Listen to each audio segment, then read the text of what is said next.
Good afternoon, ladies and gentlemen, and welcome to Season 4, Episode 30 of the Juco Editz podcast. Today, I'm joined by Robert Pitts Jr., outfielder of UC Riverside. Robert, welcome to the podcast. Thank you, man. Glad to be here. Most definitely, man. I really appreciate you for taking the time out of your day to come on here and tell me about your Juco story and your journey to Division One. Absolutely, man. All right, so Robert, how we're going to start it off is I want you to talk to me about playing at Birmingham High School. Birmingham was a really good experience for me. So I actually went to Bishop Montgomery High School my freshman year, Okay. and I decided to transfer to Birmingham High School my sophomore year. It was actually halfway through the school year, and my dad he really wanted me to, decide. He wanted me to go to a better baseball school because he thought it was what was best for my career. So moved to the other side of the 405 and went over to Birmingham. Really good coaches over there, really good baseball program, a really legit field. We were playing on pretty much MLB dimensions in high school. They took care of the field really well, and everything just felt very professional. So I really enjoyed my experience there. The coaches really take care of their players. There's a lot of minority players as well. So really good talent in that conference, and I really enjoyed my time over there. It was very beneficial for me. So next, Robert, what was your recruitment like out of high school? Out of high school, I wasn't a very big name. I didn't have really any offers coming out of high school, and all my coaches kept telling me was just to control what I could control, which was, just do what I could on the field, put all my work in, make sure I'm doing good in the classroom because that'll open up, more opportunities possibly in the future. So did what I could. That was definitely my best academic year as far as getting good grades. My best report card was a 4.4, and I boosted my cumulative GPA up to a 3.63 those 2 semesters of my senior year. So that was really good for me. And out of high school, I had a really good year my senior year and still had no offers. And I was pretty much set on going to junior college because that was all I really saw myself being able to do. And my coach, Paul Blair, he was the assistant coach. He said that he was talking to a couple coaches for me, and I ended up getting in contact with the soon-to-be Michigan coach. He actually wasn't the coach yet, but he was gonna pretty much get the job. I think it was like a week before he got the job. He told me that he was gonna get me in contact with him. And right when he got the job, Tracy Smith contacted me and he said, he liked what he saw. He wanted me to, come out and visit, went on a visit, and then ended up committing in the summer. I actually committed in August. So I committed like 2 weeks before school actually started. But I pretty much decided I was going to go there out of around July, I'd say, sometime in July. But I had to get all the paperwork done, and that was kind of, backtracking to, getting the good grades in the classroom.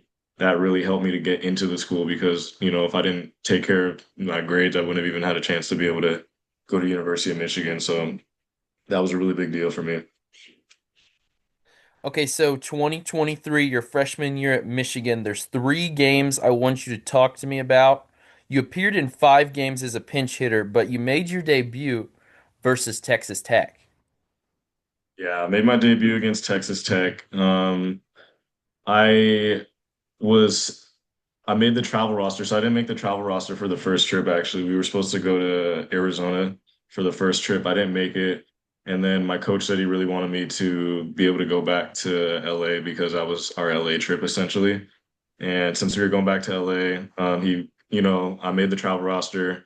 We went to LA, and then I believe we went to Texas after that, and then we played in the some kind of college classic. I'm pretty sure it was called Oh, like yeah. the Yeah. something along the lines. I forgot what it was called specifically, but it was some kind of tournament out there. And so it was a pretty crazy game actually. So our starting center fielder he got hit in the face with the baseball. It was a really high baseball. The sun was beaming. That was honestly our first time seeing the sun in a long time being in Michigan. It was really bright. So he got hit in the face. He had to come out the game because it was a huge fly ball.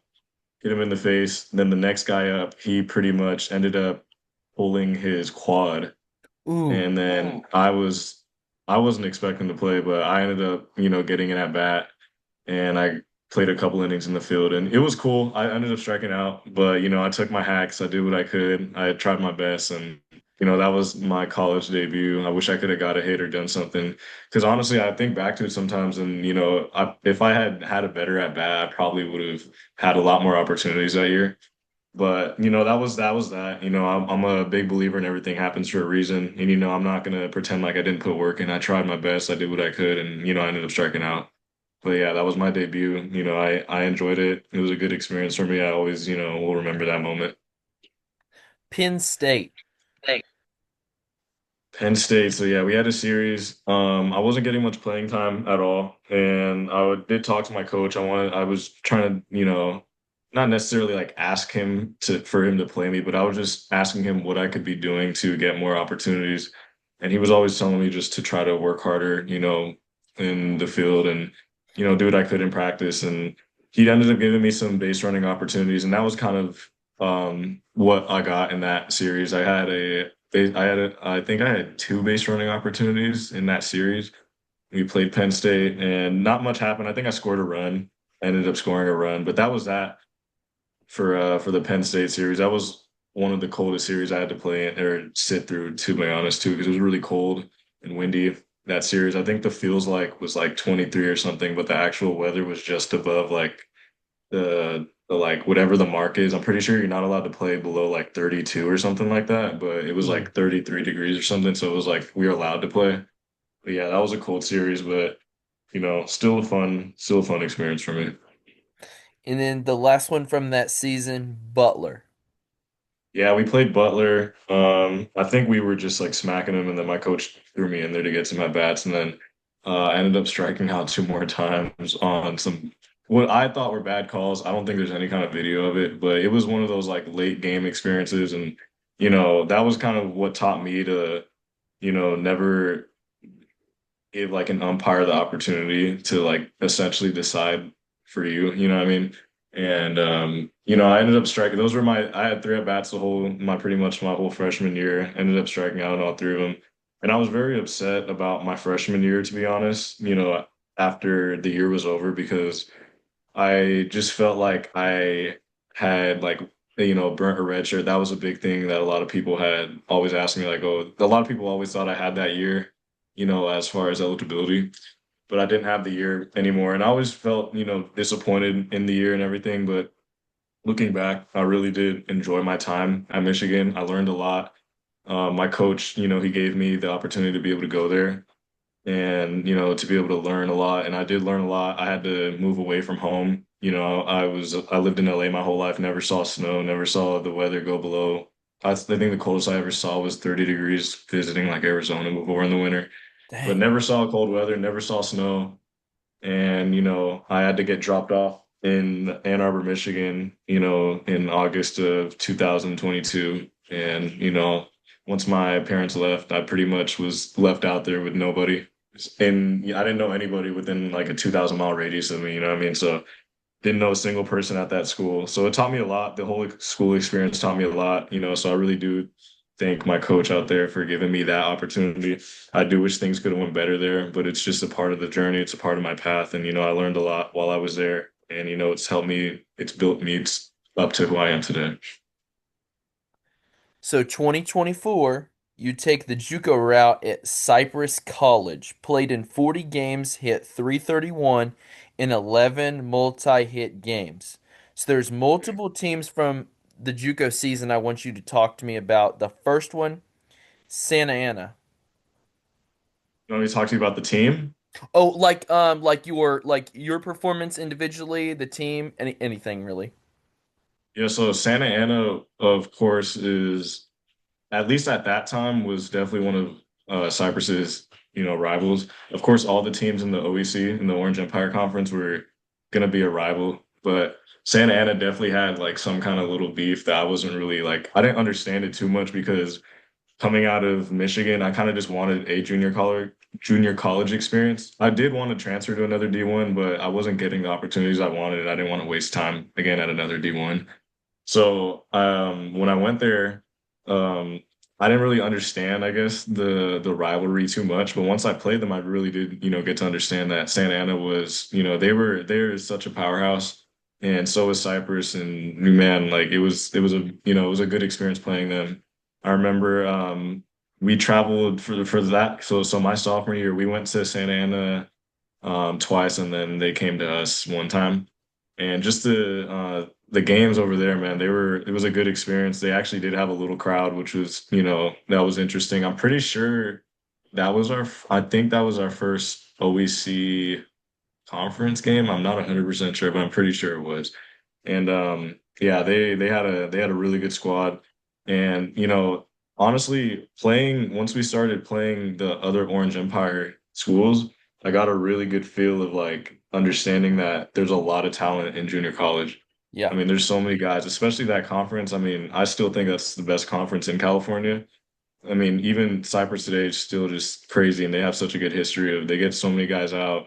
So does Santa Ana. I know, actually, my Michigan pitching coach was actually at one of the games against Santa Ana when we played them, and the starting pitcher for that game actually ended up committing to Michigan later on. I'm pretty sure. I don't remember anything about him to be honest, or his name or anything, but I just remember that my coach was there, and they had such a legit squad, and it was a fun team to play for real. Fullerton. Fullerton, Fullerton was really good too. They had really good pitchers, they had good hitters. They had one really good hitter. I remember. I honestly I'm not good with names, but I remember their first baseman was really good hitter. He hit like, I think he hit like 3 or 4 or 5 bombs or something just in their one series alone. Hmm. So they were a really good team. Their pitchers were really good. I remember I hit pretty well off of them though. And I can't even remember. I think we won 1 out of 2 against them, but they were legit. They had so many good players, and I just remember hating their field though. They had a pretty big field. They have this like leaf kind of wall, kind of like how the Cubs stadium Yeah. is. And I just remember the only reason I didn't really like it though is because the game that we played at Fullerton, there was a lot of wind. And so if you like hit the ball well, it wasn't going to go anywhere. But Fullerton was also one of those really good teams in our conference. They got a lot of guys out, to really good schools. They were very good coaches as well. So very respectable team. ELAC. ELAC. Oh, I'm pretty sure we smacked them when we played them. I can't remember specifically. One of my teammates actually, he's a one of my current teammates. He went to ELAC, and we talk about it sometimes how we played each other in Juco, and we somehow meet up in at UC Riverside. So they were they had a good squad too. They were one of those teams that were underrated. They didn't have a big name, but they definitely had a good squad. I remember doing well against them too. Golden West. Golden West was very, very good. They had some very good pitchers, and I'm pretty sure the year that I played them, I'm pretty sure they were the best ones in our conference. Oh I'm not no. 100% sure. Like I said, I can't remember too well. I'm pretty sure they were the best, especially when we played them. They had the best pitcher on their team. Um, Not sure where he's at today, but I remember he was a really good pitcher, and um, I don't think I did too well against Golden West, but I remember I was in a slight little slump, not a big one, but I remember I did get out of it when we played them. So they were another very respectable team in our conference. Orange Coast. Orange Coast, they weren't as good that year. I actually talked to the Orange Coast coach out of high school because that was one of the schools I was considering going to out of high school. And they were a really good team, but not that year. I don't think they were too good. But I remember they did have a pitcher at the time that was committed to Irvine when we played one of the games. And I remember I was the third hitter to take him deep in a row. I forgot what the kid's name was, but I'm pretty sure he still goes to Irvine. But yeah, I remember there was, three. We had, I think it might have been the first inning that we played, but there was like three bombs in a row. I was the third one. And it was sad too because I had just like foul popped out, but the catcher dropped it. And then like two pitches later, I ended up hitting a home run, which was like I could only, feel his frustration as a pitcher when something like that happens. And they had a really nice field though. They have a really legit field, and Yeah. they're, like same thing, very respectable team in our conference. Saddleback. Oh, Saddleback. Saddleback, I'm pretty sure they smacked us. They had really good pitchers. I think Golden West had the best pitcher statistically, but I remember I had the hardest time facing the Saddleback pitchers.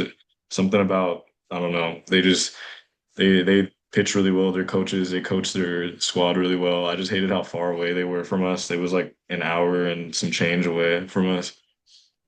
So, but yeah, I remember I love their field too.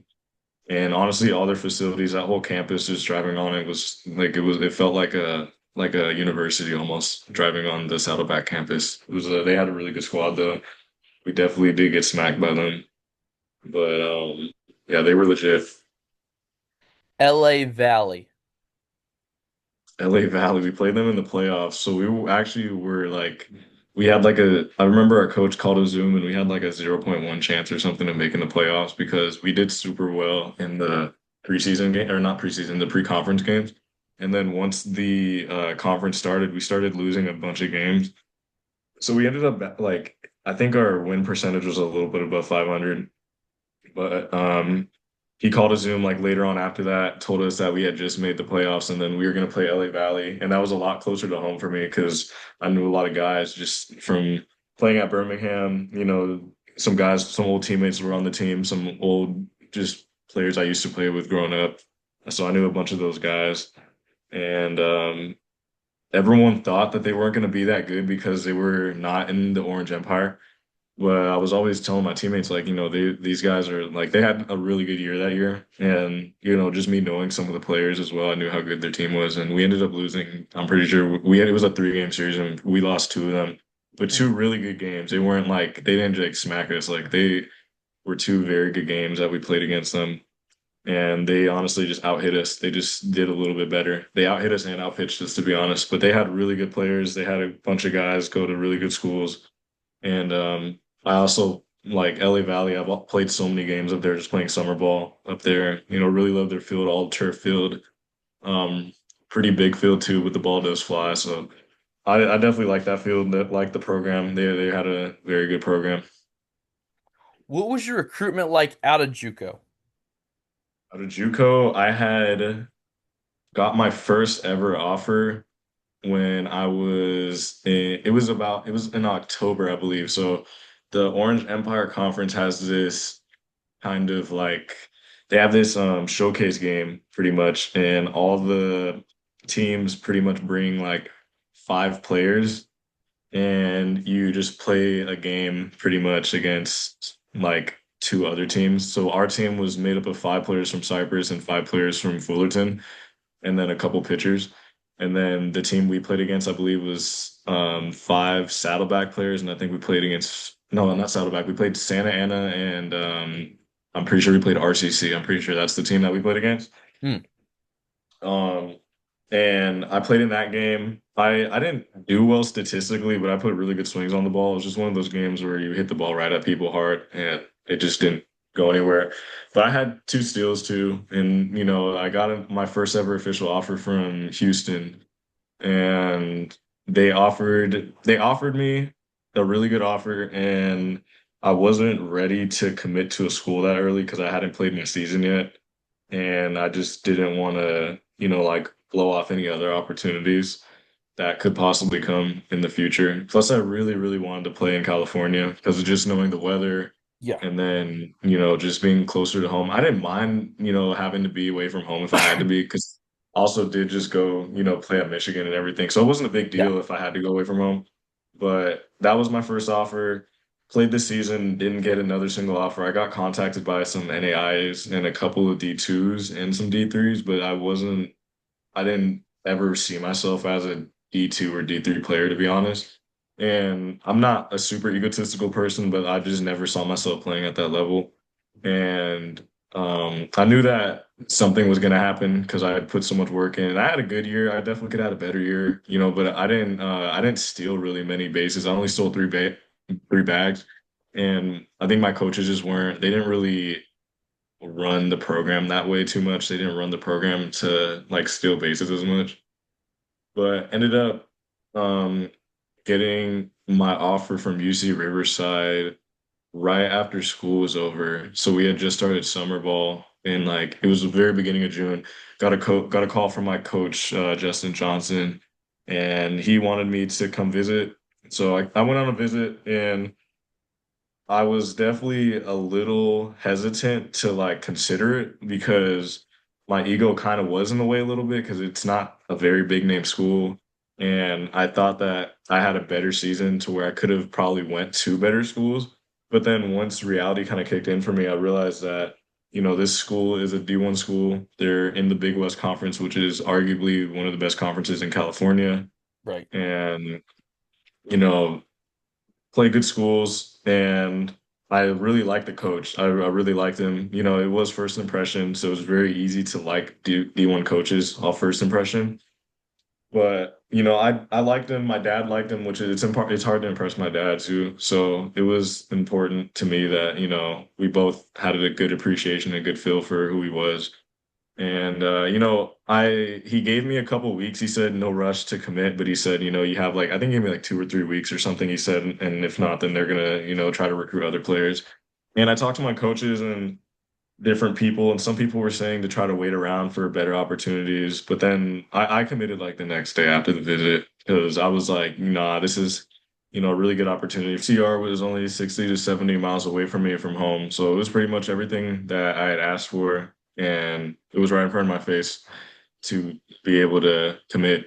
So I decided to commit there and I wasn't, never look back, to be honest. It's honestly, it isn't the best program on paper, but being in the Big West, you're playing some of the best schools. You're playing Cal State Fullerton, which is historically a great school. UC Irvine is a great school. They were ranked last season. So, being able to play against them, they went not too far in the NCAA playoffs, but they had a really good year. Cal Poly was really good last year too. So they're just playing really good schools in general. Those are just the first ones off the top of my head. And, honestly, since we were statistically the worst team, that just means that all the teams in our conference are better, you know what I mean? So we're facing, pretty much the best competition. So that's kind of how I saw it. And, that was kind of just my thought process with, going through the recruiting process out of JUCO. So 2025 at UC Riverside, you started in 51 games, hit 325 with 16 multi-hit games, honorable mention All Big West selection. So the first game I want you to talk to me about that you played in, Utah Valley.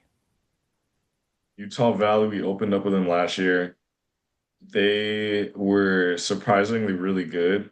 I didn't expect anything of them because, they were just, I don't, I've never, I heard of Utah Valley, but I didn't really know much about them. They're also, I believe, in what conference are they in? They're not in West Coast. They're in the WAC, the Western Athletic The WAC. Conference. Yep. And the WAC is they're a good conference, but I always knew like Big West was like probably the best one in like, this area, I guess, especially since Pac-12 isn't really a thing anymore. So, I didn't think much of them, neither did anyone on our team. And, we opened up with them and man, they were really good. They had really good pitching. They ended up going really far too. And, they ended up winning, I believe, the WAC, and then they ended up going into making a NCAA playoff appearance, which was really impressive. Especially being such a small school, it's really tough to make it to the NCAA playoffs. So they ended up doing really well. We battled with them. We did really good. We won the first game, lost the second. I believe we won the third and lost the fourth. I'm pretty sure it's back and forth like that. But we opened up with them, got my first, real Division 1 hit against them in our first game. So that was, a big moment for me. Definitely I think I stole a couple bags against them, but they were really good, nonetheless. I remember one specific game, I believe it was our third game. We were losing like the whole game and then ended up making like a little run in the last inning, I believe. And then I ended up hitting a game tying triple, which was my only triple this season last year. And, that was a big moment for me. That was like, I felt pretty much like on top of the world there. I was really ready to have a good season after playing in that series. So that was a really fun series for me to open up against them. Utah. Utah was, that was, I believe that was our one and only Power Four. Yeah, that was the only Power Four team that we played. We were supposed to play against Michigan as well, but the game got rained out. Utah was really good. We actually split with them. We played them twice.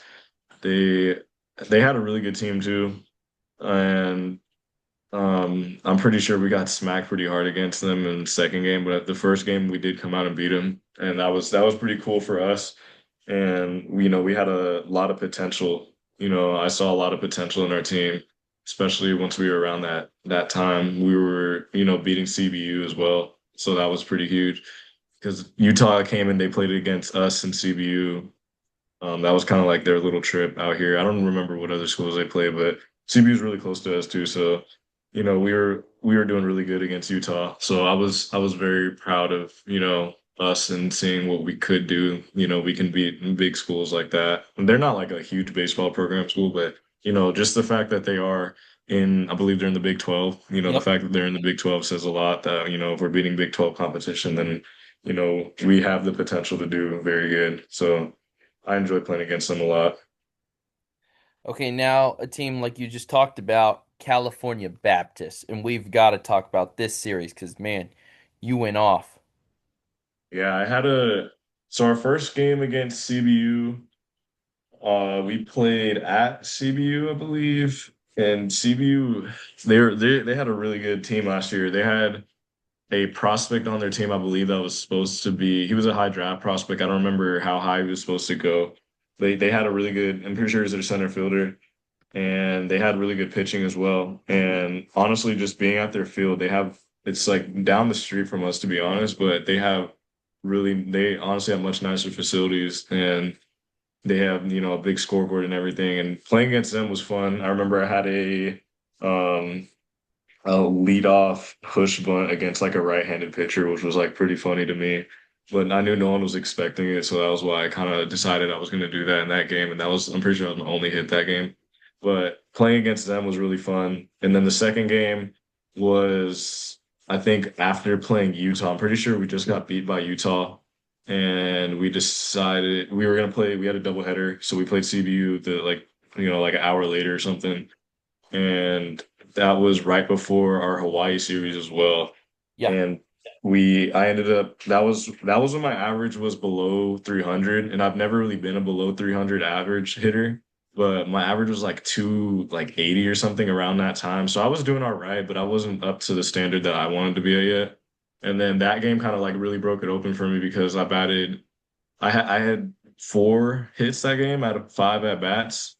I had two doubles and two singles, believe. Yeah. And, that was a huge series for me. And then that kind of opened it up for me. We played Hawaii after that, had, a good series against them too. But yeah, CBU was really fun, especially that being our rival. It was a big deal to all the guys that, were on the team last year that were returners. It was a big deal for them. It was a big deal for our coaches because, that's kind of just like a down the street rival, just like, like Lakers, Clippers, just like Yeah. any kind of teams like that. Like it's going to be a big deal just to, play your, the team that's down the street from you. So it was a big deal. We ended up sweeping them. We played them three games last year, won all three. And that was really fun, playing against them, being able to, say that we were essentially the, like winners, in Riverside. So that was fun playing against them. Looking forward to it this year as well. UC Irvine.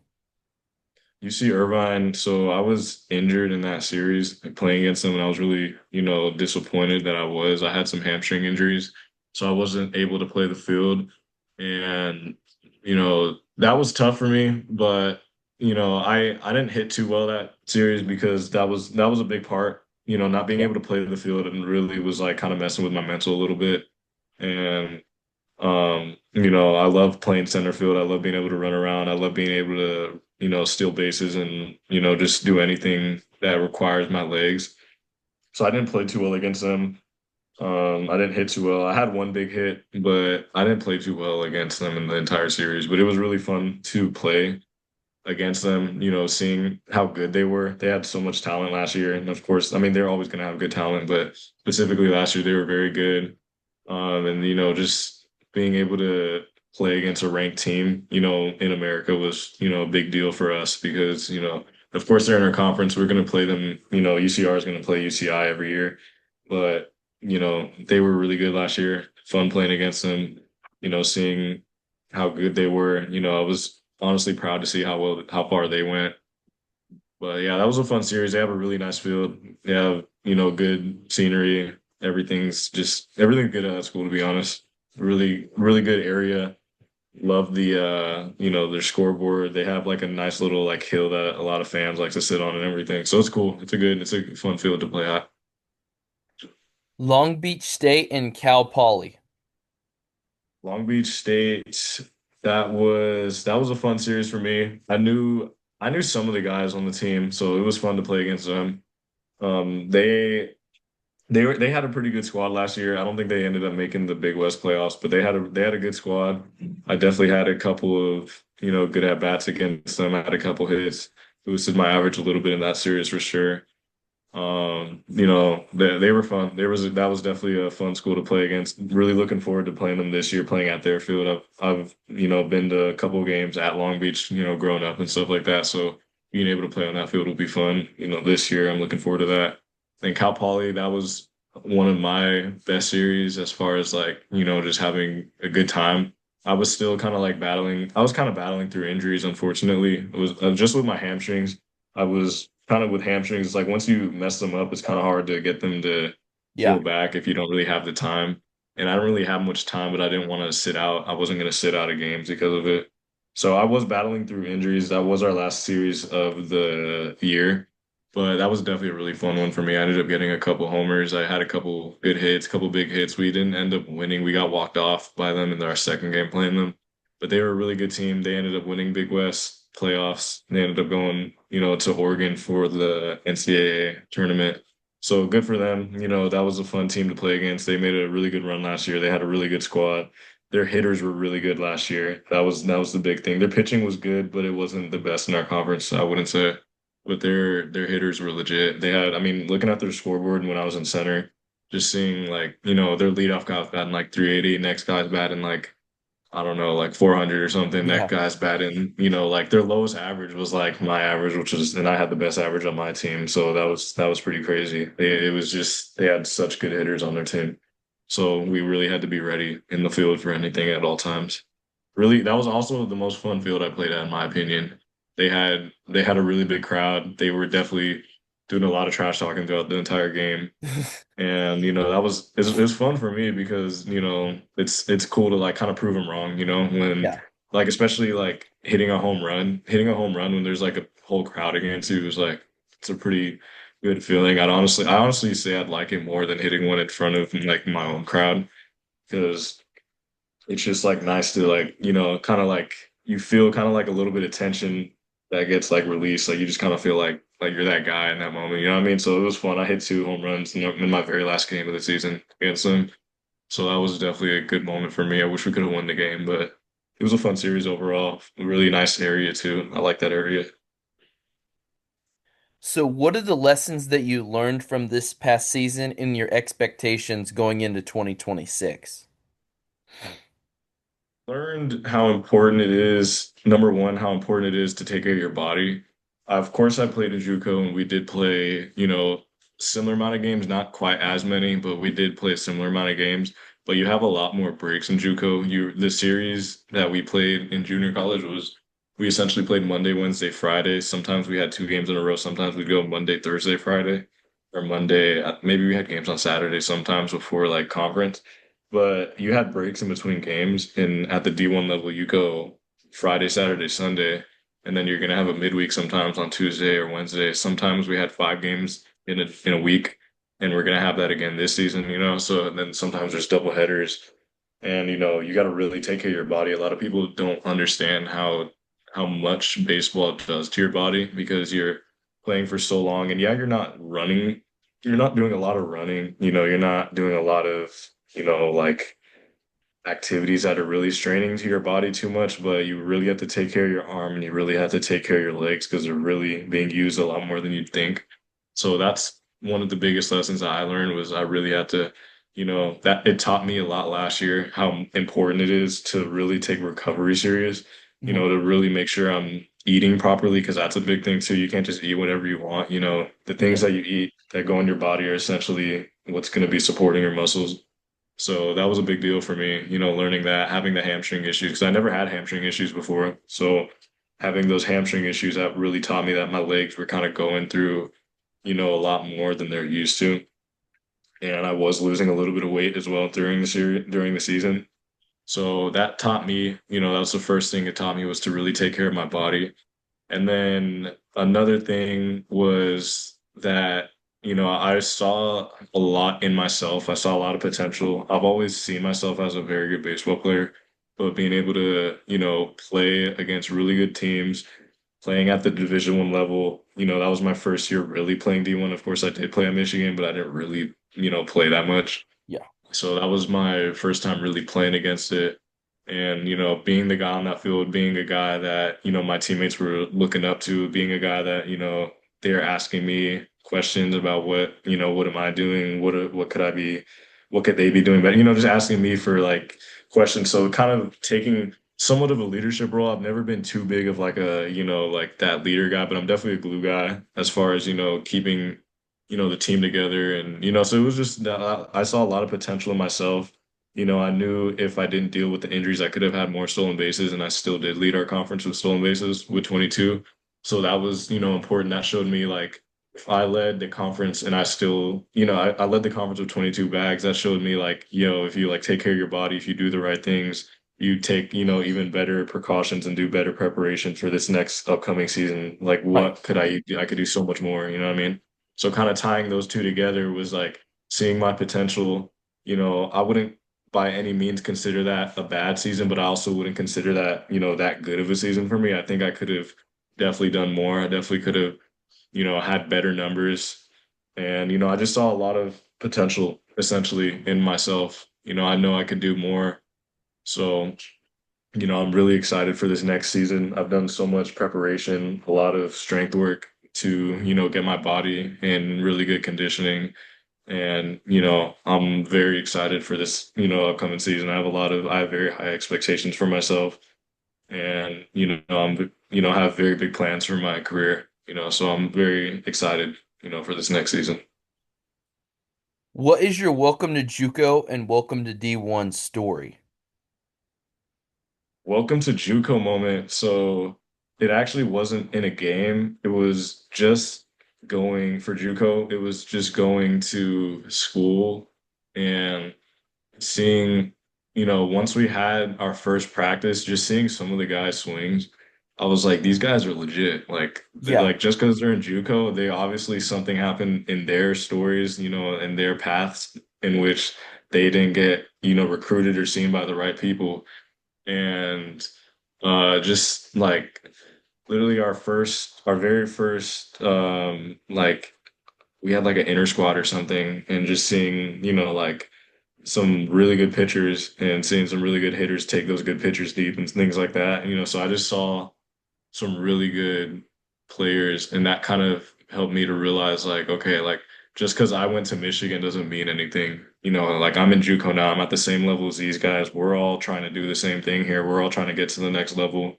You know what I mean? So that kind of helped my ego out because I did have a very high ego going to JUCO. I was like, I just went to Michigan, like, Yeah. I'm gonna be like way better than a lot of these guys. Like all I'm doing is just playing here so I can go to the next level. And that kind of helped me to realize, that was kind of my moment where I was like, oh wow, like I really gotta, no, there's no letting down with my work ethic. I gotta, if anything, put even more work in, show these guys that I did deserve to go to Michigan essentially because that was kind of a big thing was like a lot of people, when they do, the JUCO route after D1, a lot of people, it's like there's like a thing where it's like, did that person deserve to go there or were they just like a bust? You know what I mean? So that was kind of a thing that I had to deal with. And So that was my, welcome to JUCO moment, I'd say. The realization of understanding that, it's not a joke. There's a lot of people that are really good, and there's Yeah. so many guys that are gonna go play at these huge schools. I mean, there was like LSU commits, there was Houston commits, there was Oregon commits, there was A&M commits. I mean, there's just commits all over in our conference that are people who going to these big schools. Like they're legit, they deserve to go to those schools. They earn that. So that was a big moment for me. And it's at all levels too, just because we were in such a good conference, they were still really good players, at other schools, that smaller schools. Like there's really good players at LA Valley, there's good players at Pasadena City College, there's really good players at ELAC, there's good, I mean, all over at JUCO, there's so much good talent everywhere. And of course, some schools aren't going to be as good as others, but there's some very good players. So that was my, welcome to JUCO moment. And then what was the next question? You said welcome to Well, D1. yeah, welcome to D1 moment. Yeah, the welcome to D1 moment. I'd say so when my real welcome to D1 moment was my freshman year was when I was at Michigan. So in high school, I was always the fastest guy, always had, I wouldn't say the most power, but I definitely had a lot of power. And I was always just kind of like that guy in high Yeah. school. At least that's how I saw myself. I don't know how other people saw me, but I know a lot of people did look up to me as well. I was the MVP in my conference for my senior year. So I was always, like I had a big name. People knew who I was, and that was a big deal. And then getting to Michigan, just seeing like there's guys faster than me, there's guys with way better arms than me. Specifically, one of my teammates, his name was Greg Pace. He was a guy that was essentially me, but he just had like every tool that was better. Like he was faster, he had a better arm, he had more power. And like seeing that, I was like, this guy's a freshman. This guy, he was actually younger than me. He was a couple months younger than me. So seeing that there was guys like that just on my team, and I was like, oh wow, like this is, there's another level that I have to take myself to if I want to be able to compete with these guys, if I want to be able to compete against players like this. And that was a big deal for me, just seeing that. And that was that was huge for me. Just understanding that, knowing that there's levels and there's always going to be someone, that's probably better. You know what I Yeah. mean? So it's like you can't ever you can't ever be happy or settle with where you're at. That was kind of the realization for me that I had to kind of understand. Like even because I outwork so many people, but even there's people that don't work anywhere near as hard as I do, and they still put up better numbers. They still do better. So it's like you can never really get happy or settle with where you're at. There's always more levels you can take yourself to. So that was kind of the lesson that I learned with, going to college my freshman year and seeing the D1 talent, seeing how good players are, seeing, the tools that people have, seeing how fast people are. Some people didn't even look like athletes and they were some of the best athletes I ever saw. So it's just things like that. Okay, Robert, what are some of your favorite JUCO stories? Favorite JUCO story? Um, so one of the first story that pops into my head was we were playing against Santa Ana, and they talk a lot. Like they talk a lot of trash. They were always saying stuff, and I feel like every coach I've ever played for has always said like to play the game with your bat and not with your mouth. I've never been on one of those trash talking teams where the coach is just okay with it. You know what I mean? And Santa Ana was definitely one of those teams where the coach was just like okay with it. They never once told their players to like be respectful or anything. And there was I've never been a home run hitter, to be honest. I can hit home runs. I do have power, but I've never been that type of player to like, I'm not like a big home run threat coming up to the plate, to be honest. I would love to be like, who wouldn't want to be? Yeah. But this one specific game, I couldn't remember the situation, but all I know is it was a close game. And my previous at bat, I had laid a bunt down and I was 100% safe, but for some reason, the same umpire always called me out on bang bang plays at first base. And we had him again, and he called me out. So then the next at bat against the same pitcher, uh, really close game. And I believe it was the first pitch of the at bat.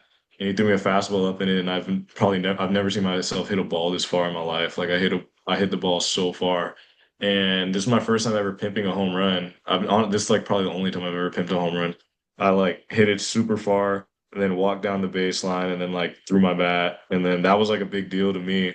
And then I got to the dugout and like my teammates were all like hyped up, but my coaches were pissed. Like they were like you can't do that. Like you got to be respectful, this and that. Hmm. And like I was just like, I honestly didn't even like I don't even know why I did that, but it was like kind of like a blackout moment where I didn't really like feel it. It just happened, if that makes Yeah. sense. So that was definitely one of my favorite stories, just hitting that home run. That was like a big deal for me. Just I don't know, like that's still to me probably the first ball I've ever hit.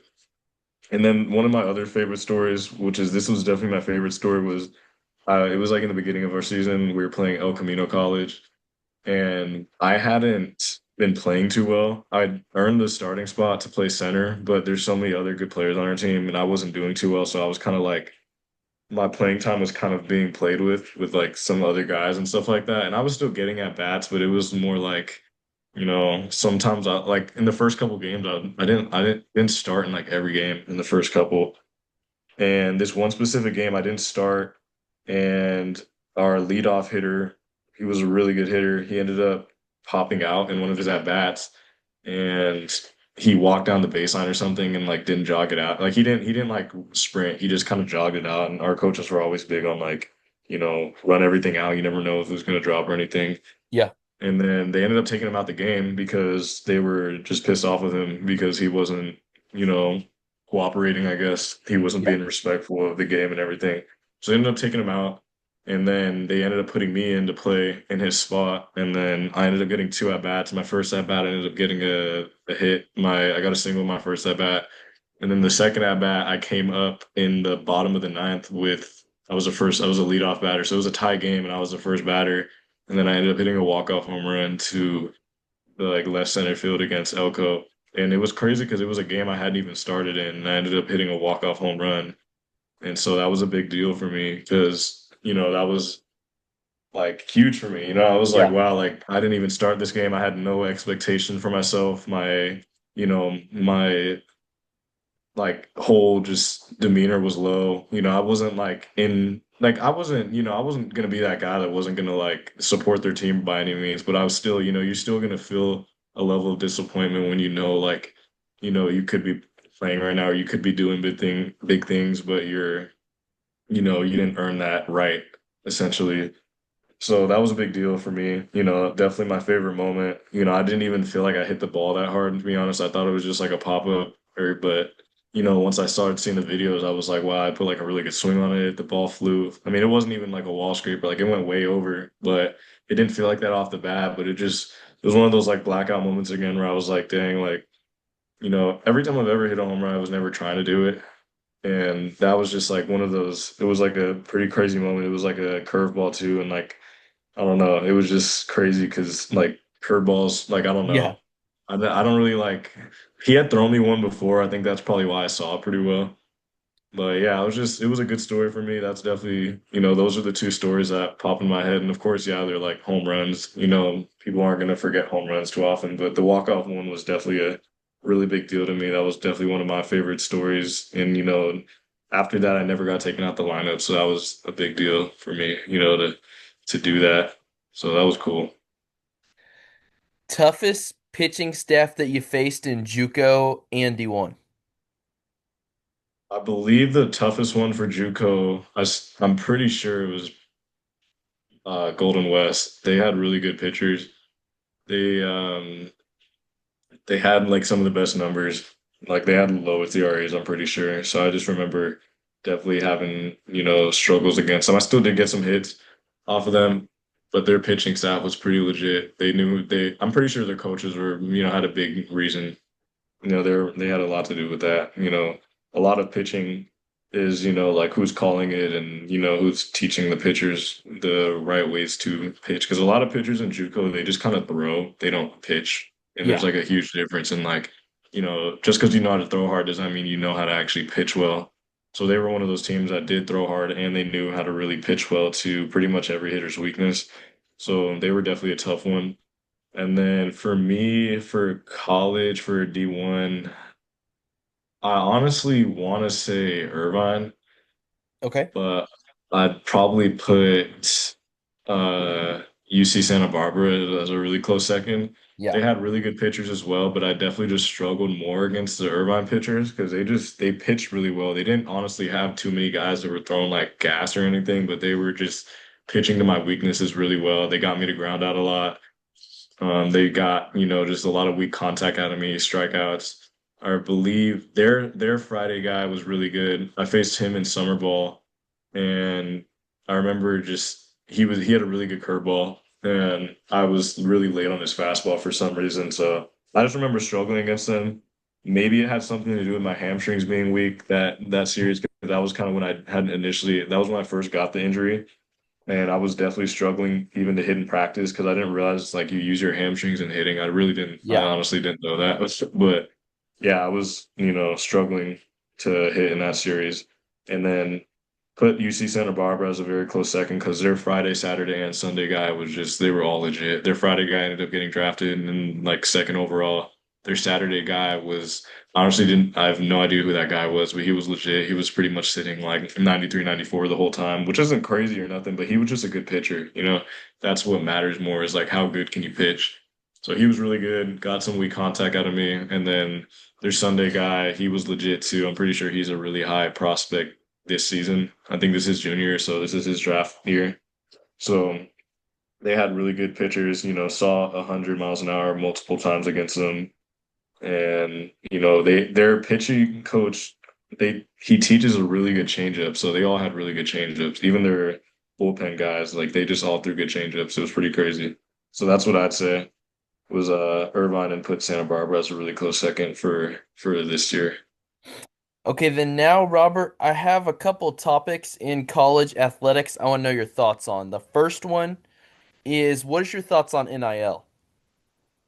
NIL, I think, is very good for college athletes because it gets, college athletes are such a big reason why a lot of schools are able to make money, especially the bigger schools. When you're looking at SEC schools and you're looking at, all those big conferences, ACC, Big Ten, Big 12, just any of those big conferences, you see like so much money gets brought in from athletics, especially from football and basketball, at those bigger schools, depending on, where it is and everything. So I just feel like, if you're making money off of a player's name, I believe that, they should be able to make money off their own name as well.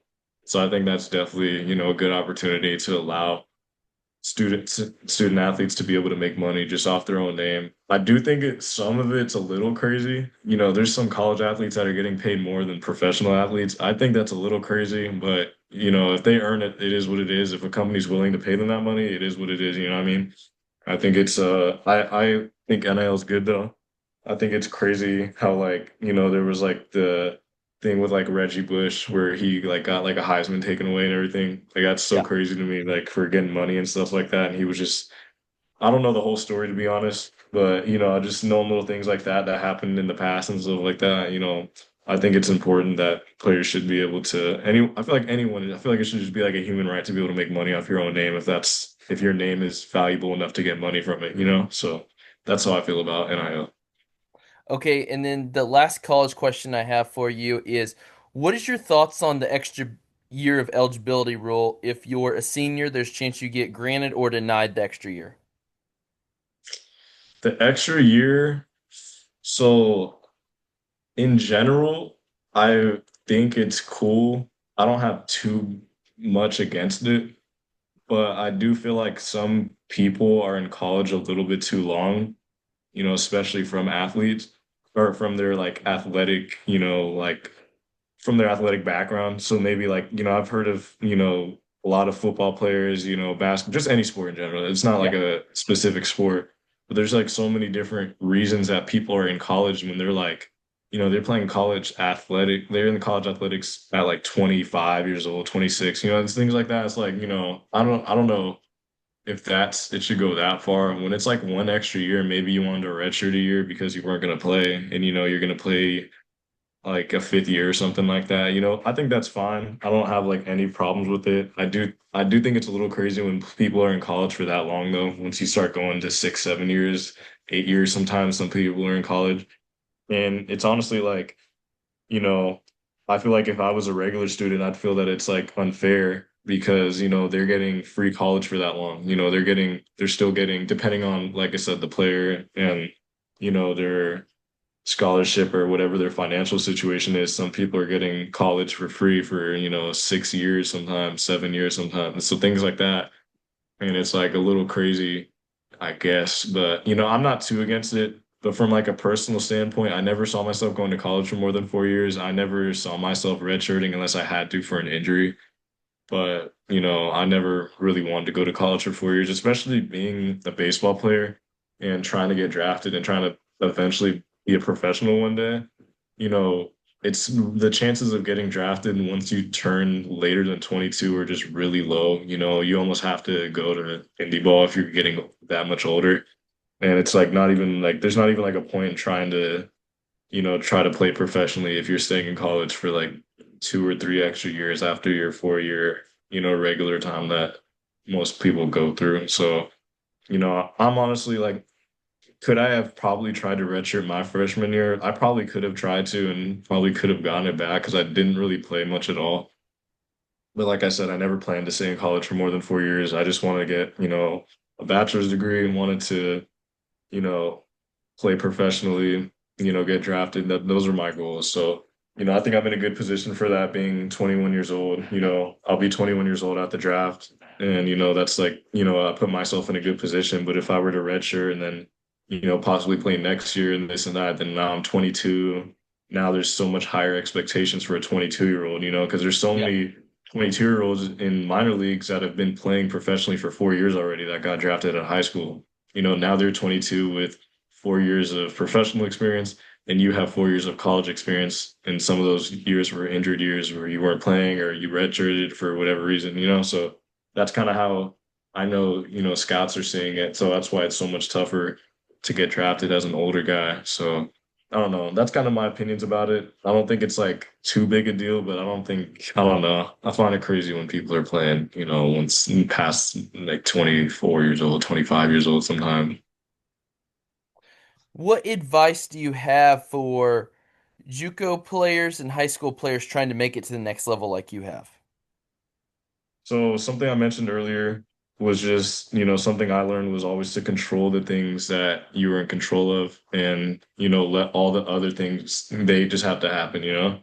And there's a lot more that you can be in control of, than people know, but you can never be in control of whether someone likes you or not. You can't be in control of, if someone's going to see you that day. Maybe you had such a good game, but there was not a single scout there. You know what I mean? It's like you're not in control of those things.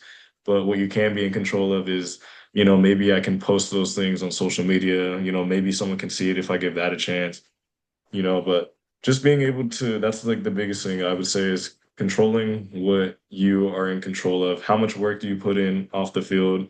Do you just go to regular practice and then you think that's enough, or are you practicing before practice? Are you practicing after practice? And we don't all have to be like Kobe, where we're waking up at 4 a.m. to have four different workouts throughout a day, every single day. You know what I mean? But doing extra work is very important. If you're just doing regular practice, then you're just going to be a regular player. And that's a big deal, especially as a high schooler and especially in JUCO. It's kind of more just like you doing the things that doing as much as you can, repping out as much as you can, seeing especially for baseball players, it's like just seeing how many times you can swing the bat. And like even if you're not practicing like the best mechanics, like when I was in high school, I never knew anything about hitting mechanics. I know a lot more nowadays, but I literally knew nothing. All I did was practice hitting the ball, and I was very good. I was very coordinated with hitting balls. I didn't really swing and miss very often. Yeah, I did strike out, of course, sometimes, but I was never, it felt really weird if I ever swung at a baseball and missed. And I honestly had like pretty bad hitting mechanics in high school, but I hit really well just because all I practiced was hitting the ball so much. So that was, what helped me to, be a good baseball player. And, I was not highly recruited at all. I never got invited to any of those big prospects, things that Perfect Game was running. I never had like a really high following on social media. I was never like a big name. Like playing in games, like people didn't really know who I was, when I was like people who knew who I was in my conference, but they didn't know who I was just based off of like social media. Like there was other guys on my team that had big names, and sometimes when I mentioned I went to Birmingham, people were like, "Oh, do you know so and so?" and blah blah blah. Because they Yeah. posted so much on social media. But things like that, I just wasn't a big name, but I controlled what I could. I definitely could have done better of getting things out on social media. I still could do better than that right now. That's a big thing. That's such a huge tool in this generation is being able to, you never know who's gonna see anything on social media. Like you can see something get 1,000 views, and like 1,000 views really isn't that much. But when you think about that and put that in perspective, like that's 1,000 people, like that's a lot of people, you know what I mean, that are seeing what you posted. Who knows? Like one of those people could have been, some kind of connected person. Who knows? You know what I mean? It could have been like the son of some kind of big coach and they saw it and they showed their dad the video or who knows? Yeah. There's so many different ways that you can, get your name out there. You never know who could see things and when you post things on social media, but ultimately just understanding that, there's only so much that you're in control of and you have to do everything that you possibly can. And that makes it where, even if things weren't to work out, you could never say that you could have done more. You always want to be able to, just to be able to say, like, I did my best, I tried my best. And honestly, things will work out when you do those things, I was very down on confidence when I was, I had such a good year.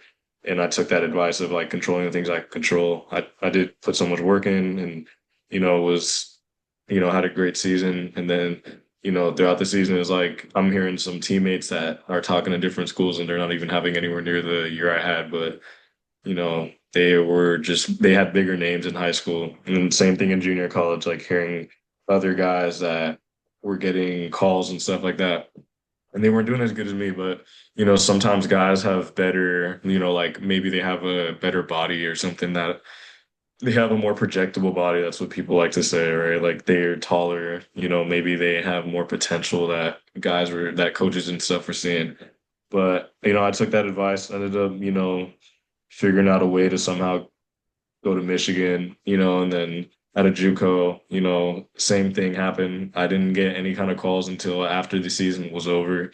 And then, figuring out a way to go to UCR. And then now I have, opportunities to play Division I baseball again, just because I was putting in the work and I was able to control what I could. And you can ask any teammate I've ever had, and, they'll always say that I put in a bunch of work, that I was a hard worker. And who knows, sometimes I probably wasn't even working on the right things, but I was never going to go a day where I was just going to waste it or, I wasn't going to put in some kind of extra work. I'm not going to lie, there's definitely days I could do more, but I'm always doing something, something that is helping me to be just a little bit better than I was yesterday. So that's kind of all that really matters, in my opinion, for high schoolers and JUCOs is to really focus on the things that you can control because I'm in a very similar situation again this year. It's like this is my last year of college. I want to be drafted, and not too many seniors get drafted to be honest, but I know that it's possible. I know I can do it. I know I can put up good numbers. I don't have another college opportunity after this. There's not a no, there's no grad year for me or fifth year. It's like I use up my years of eligibility. Now it's like I have another year, and I could stress and think about it like oh my gosh, like I only have, this last year and blah, blah, blah. And what if I don't do this? And what if I don't, blah, blah, blah. You can just freak out and start stressing about things that are completely out of your control. Like, it's true. Like, what if a scout doesn't see me? Or what if a scout doesn't like me? Like, that's not my fault. Like, I did what I could, right? So, all I'm going to do is control what I am in control of. I'm going to put in a lot of work. I'm going to outwork everybody. I'm going to do the right things for myself. Sometimes there's these generalized things that might help people, but I need to do what, specifically helps me. So just doing what's best for me, controlling what I can control. And, that's the most important thing, in my opinion, for really anybody. What is something that you struggled with this season that you want to improve on? Or this past season that you want to improve on? So the past season, the biggest thing, just kind of going back to something I said earlier was, the health part. I didn't do a good enough job of keeping my body in a good shape to, be able to, play the full season. I thought I did initially. I always had a good warm-up routine. I always had the same warm-up routine before games, but it was more about, the post-game thing. A lot of people don't understand how important that is. What you do after a game is like stretching is really important. Icing when you need to, doing any kind of recovery, what I mean, sitting in hot baths, sitting in cold baths, in sitting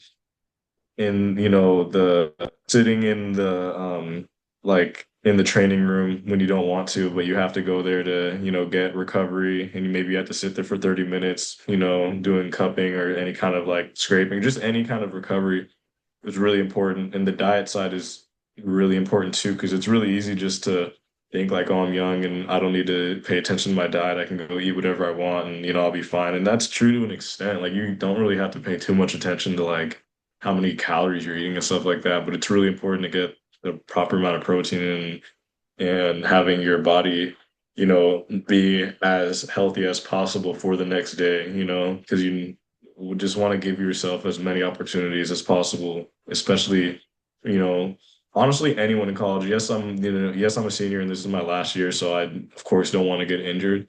But I just feel like even as a freshman, you should never see it as, oh, I have another year or there's more time. Like, never think about it like there's more time. Like, think about it like this is, there's very little time and I need to do what I can in this little time. Because even MLB players that have long careers and finish at 40 years old, it's like the game is so short. You're Yeah. not really, you're not playing for that long. Like no one's career is gonna last their whole life. You know what I mean? Of course, if you like passed away or something in your career or something, but what I mean? Like, no one's career is gonna last 80 years.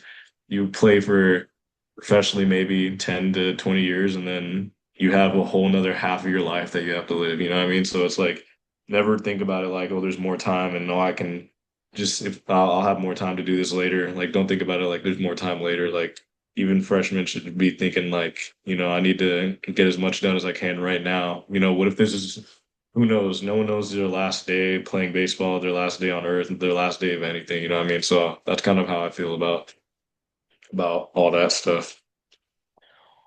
What's the biggest thing you noticed transitioning from JUCO back to Division One? The competition is definitely different. From the pitching side, that's a big thing. So something I was like saying earlier about how there's a lot of guys in JUCO that throw and they don't pitch. It still happens in D1. There's a lot of guys that do throw and don't pitch, but there's definitely better pitching in D1. And every time talking to any kind of pro guys or even MLB guys sometimes, because there's, you know, a lot of pro guys come around just to, sometimes we'll hit against pro guys. Even yesterday, our head coach is Troy Percival and his son's Cole Percival. He's in AAA right now. Oh yeah. And he'll come and pitch for us sometimes. And he's legit. That's like legit competition. And just asking, I always try to ask them questions and they always they just talk to us about um hold on, I lost my train of thought real quick, man. Oh good, you're good.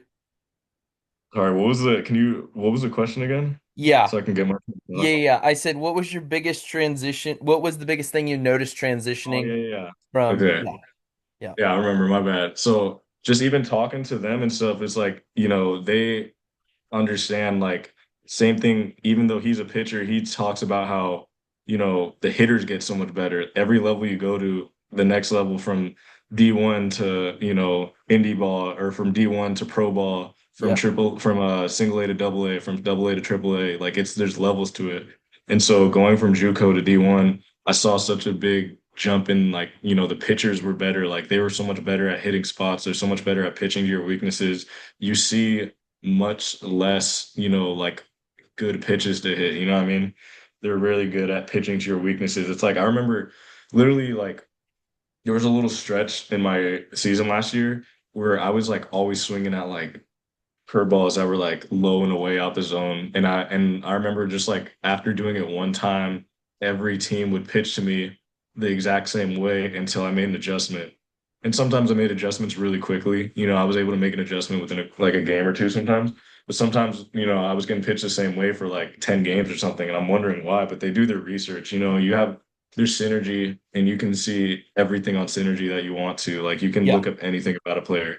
So people do their research, they understand, they know you, they know your weaknesses, they know your strengths. And the amount of times that I got really good pitches to hit just essentially lowered. So that's kind of just what I noticed. From high school, you get so many good pitches to hit. In JUCO, you get, a good amount of good pitches to hit, but it definitely is lower than high school. And then D1 is like, okay, now it's like if you get a good pitch to hit, you don't want to miss it because you don't know the next time you're going to get that pitch. So that's just the thing is like the talent levels in general really do get better. And it's not like some people probably don't deserve to be D1. Some people honestly do get like over recruited because of their name or something, or maybe they have like they know someone or something. But the majority of people that are at this level, they deserve to be there. And especially anyone at the pro ball level, if they made it that far, they absolutely deserve to be there. You know what I mean? Like they Yeah. did something good enough to where they were valid to be there. So that's just the talent level genuinely does get better. Things do get harder, and there's going to be you're surrounded by better people, and it just pushes you to want to be better. You see more and more people that are working harder. So that's kind of just what I notice as I progress and get better. Go from like high school to JUCO to D1 and playing pro ball, that's I'm expecting the exact same thing. It's going to be another level, and it's like, can you make it past that level, or is that your peak? So that's kind of how I feel. Out of your career, what season means the most to you? And out of your career, what coach means the most to you? So, what season means the most to me? I want to say I'm going to say last year, Okay. my 2025 season was pretty big for me because that was my, real D1 opportunity. That was like, the best opportunity I had to play. And I did pretty big things and definitely could have done better. There's definitely things I could have improved, I can improve on and could have done better last year. But that was such a big year for me. And, I would, my senior year of high school was pretty important to me as well. But, just being able to do essentially what I did in high school at the D1 level was important for me, last year. So last year was really a good year for me. And then what coach is most important? It's like such a tough one because there's so many really important coaches that helped me to get to where I'm at today. But I mean, I honestly have to say just my coach at UCR right now. Coach Justin Johnson, he's really been a big part of just everything. I mean, he believed in me from the get-go. He didn't really honestly know much about me when he gave me a call. He knew that I was a good player, of course. He saw my numbers and, he believed in me enough to, give me a call and, come on a visit and everything. And, ever since I met him, he's never changed. And I've seen so many coaches change from the day I met him to once I got to know him a little bit more. And he genuinely was the exact same person I met on day one. He hasn't changed.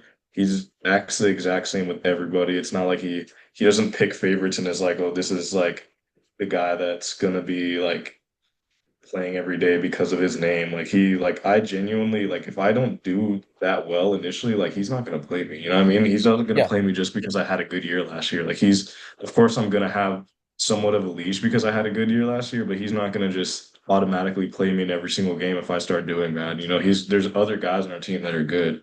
So that's the thing that I appreciate about him is like he's literally never changed. And, I really appreciate him. He's really helped me to get to where I'm at today.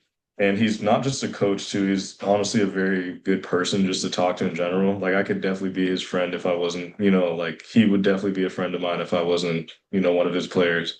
And I Yeah. could easily see myself talking to him and having a good relationship with him, like, till the day I die. Like, he's a very good coach. But there's like a couple other coaches I just like have to mention too, just because, there's some really good coaches. My high school coaches were really important to me. Coach Maury was really important and Paul Blair, they were very important in getting me to college. They believed in me as well. I was transferring from from Bishop Montgomery High School. They didn't know much about me, but they said, they took me. They said like, they believed in me and they gave me, a lot of opportunities and, that was really important for getting me to the college level. I always check in with them sometimes, go visit sometimes. But those are coaches that, really important to me, I'd say, that, made a big part of who I am today. Yeah, my current coach, like, man, like, love that guy. He's a really good coach. One of the first coaches I ever saw where he genuinely didn't change, from the day I met him to who he is now. It's like I feel like so many people say the same thing about him. He is a little crazy for sure, but he's a very, good person to be around, good coach. He does talk a lot, but he's a good coach. So I really appreciate him and what he's done for me and what he will continue to do for me, and the rest of my teammates this year. What is your walk-up song? My walk-up song is Zero to 100 by Drake. And Ooh, nice one. it's been that since high school pretty much. That was the first time I ever had walk-up songs. And I don't honestly know why I chose that. I think I was just playing a bunch of different songs in my playlist at the time, and I don't know, for some reason that one just clicked. But it worked. I thought it was like a good vibe as far as like it was a good hype song, but it wasn't gonna be like too hyped up to where like let's say there's like one of those bad games where you're like losing real bad or something, and then like some like party song comes on or something. You know what I mean? Like sometimes walk-up songs aren't like a good vibe. But yeah, that's the song I've always, it seems like it fits every situation pretty well. Yeah, I really like, I don't know. That's always, it's been it since high school. Never really changed it. And I don't know, maybe I will change it one day, but I don't honestly don't think I'll change it. I think I'll keep it for this year again. Like, it's one of those things, like my dad always says, like, if it's not broke, don't fix it. You know what I mean? yeah. So it's not broken at all. So I'm just gonna stick with it. That was my walk up in JUCO. And then last year, same thing. And everyone always loves it. I mean, I've never heard someone say like, "Oh, like I don't like that walk up song or something." So probably gonna keep it that way.